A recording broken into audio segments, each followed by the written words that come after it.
Welcome to Quiet Dream Time. Before we begin our journey into tonight's story, let's take a few moments to relax and clear our minds. Find a comfortable position, either lying down or seated, and gently close your eyes. Let your hands rest peacefully by your sides or on your lap. Take a deep breath in, slowly and deeply. Fill your lungs with calming air, and then exhale, letting go of any tension in your body. Breathe in again, and with each exhale, feel your muscles relax more and more. Imagine with each breath that you're releasing the weight of your day. Each worry, each thought, allow your body to soften, melting into the calmness of the present moment. Now, picture yourself in a peaceful place, somewhere you feel completely safe and at ease.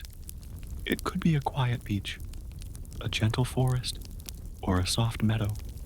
Visualize the gentle sounds of nature around you, the breeze, the rustling leaves, the distant song of birds. Feel the tranquility of this place surrounding you, wrapping you in comfort. Take another deep breath, and as you exhale, feel your body sinking deeper into relaxation. Let go of anything that doesn't serve you right now. Here, in this moment, there is only peace, only calm, only the soft embrace of the present. When you're ready, allow your mind to slowly drift toward the story we're about to share together, knowing it will lead you into the warmth of a peaceful night's rest.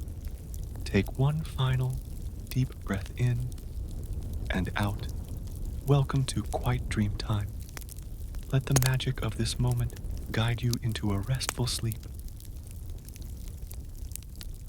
In the heart of a quiet, forgotten village called Ravendale, there was a legend whispered on the wind. It spoke of a place, a hidden sanctuary that could only be reached when the world was asleep and the moon was high. This place, though few had ever seen it, was known as the Midnight Library. Those who stumbled upon it were said to find answers to questions they could not put into words. But only at the stroke of midnight, when the world around them fell into complete stillness, could the library reveal its secrets.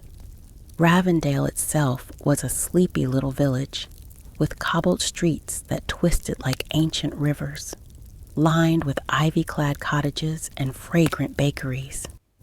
The people there were kind, but there was something about them, an air of quiet longing, a whisper of something unspoken, like they had seen something just beyond the reach of their understanding.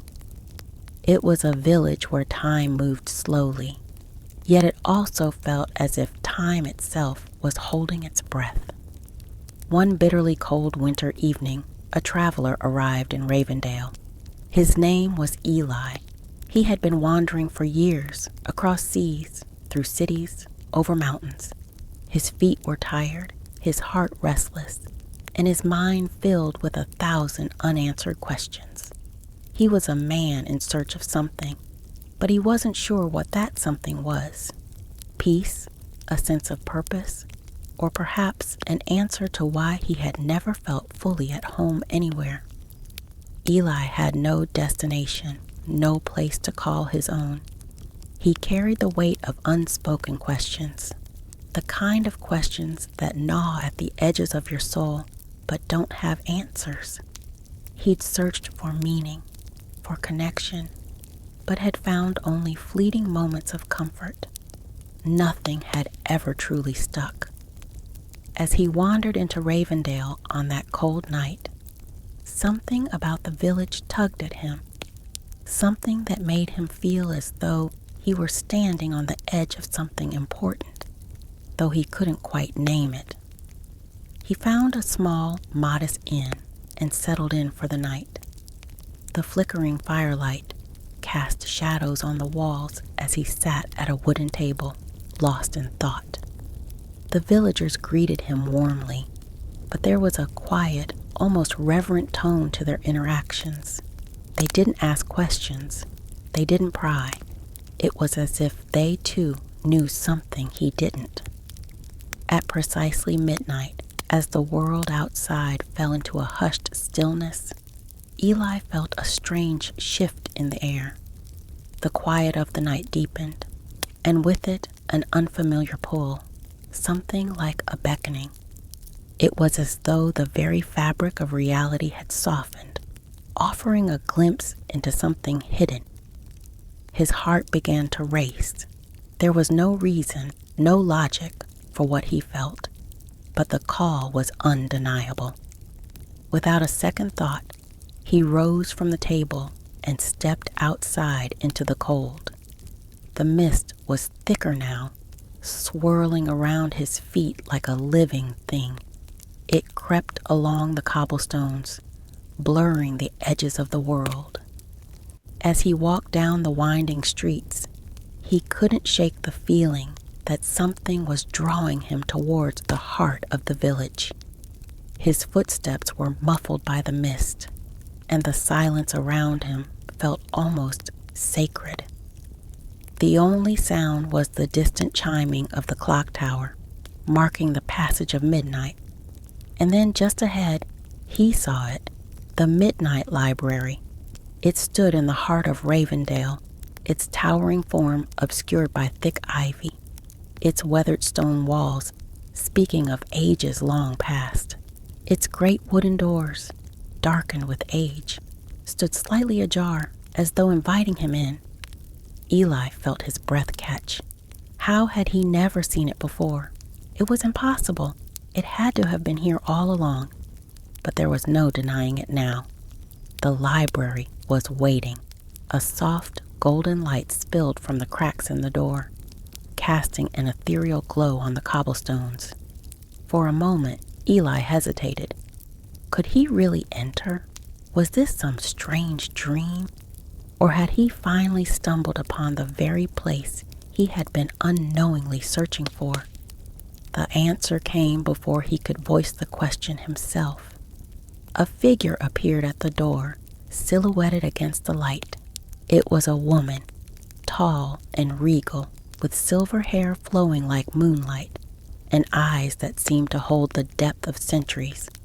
Her presence was calm but commanding, like she was both part of the night and something beyond it.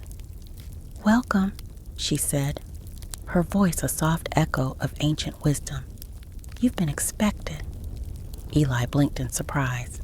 How do you know my name?" She smiled, a smile that seemed to hold both mystery and understanding. "Everyone who finds the Midnight Library has been expected. This is a place for those who are ready to seek answers to the questions that lie ahead of them." The woman stepped aside, gesturing for Eli to enter. He did, almost without thinking. As he crossed the threshold, the door closed quietly behind him, and he found himself in a grand hall filled with shelves that stretched endlessly toward the high ceiling. There were no windows, no natural light, only the soft glow that seemed to emanate from the books themselves. The air was thick with the scent of old parchment and something ancient, something otherworldly. Eli felt as if the library were alive, breathing, humming with the weight of knowledge that spanned beyond the limits of time. "Here," the librarian continued, "are the books of the future." Eli turned to her, confused. "The future?" "Yes," she replied, "but not your future. You cannot read your own story here, only the stories of others." She led him deeper into the library, her footsteps silent on the stone floor. They passed row after row of books, leather-bound, golden embossed, some ancient and cracked, others freshly written, though there was no pen or quill in sight.